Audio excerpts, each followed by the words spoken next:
He had nothing, no money, no father, no reason to keep going. But what he did have was a heart that refused to give up. This is the story of Ethan Miller, a boy from a forgotten town in Texas who turned pain into power. Ethan lived in a broken house, walls cracked, roof leaking, his mother coughing in the next room. Every night he sat beside her bed, holding her hand, whispering, "Don't worry, Mom, I'll fix everything." But deep down, he knew life wasn't fair. At school, kids laughed at his torn shoes. At work, people ignored him like he didn't exist, and sometimes he'd walk home in the cold rain, empty stomach, wet clothes, asking himself, "Why me?" But one night changed everything. His mom looked at him, eyes tired, voice weak, and said, "Promise me one thing, Ethan. No matter what happens, don't quit." That was the last night he ever saw her alive.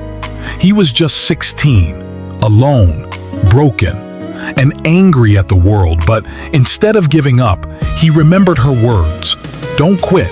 Ethan worked 3 jobs, cleaning floors, delivering pizza, fixing old cars, saving every penny. At night, he studied business on a cracked old laptop someone had thrown away. He failed again and again, but failure became his teacher. One winter night, after working 12 hours, Ethan sat in that cold diner and whispered, "Mom, I'm still trying." He took a deep breath, made a plan, and started an online store selling hand-carved wooden bracelets with one word: hope.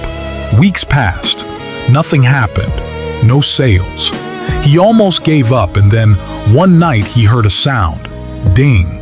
His first order. He cried, not because of money, but because it meant someone believed in him. That one sale turned into 10 into 100.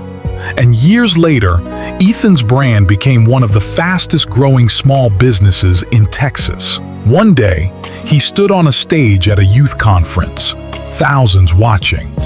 He took a deep breath and said, "When I had nothing, I still had a choice. I could give up, or I could fight. I chose to fight." The crowd stood up, clapping with tears in their eyes. And as the lights dimmed, Ethan looked at the sky and whispered, "Mom, we made it. Maybe you're tired. Maybe life feels unfair, but remember, your pain has a purpose. Every failure, every tear, every lonely night is shaping the person you're meant to become. So don't stop. Don't give up. Because one day, your story will give someone else a reason to keep going."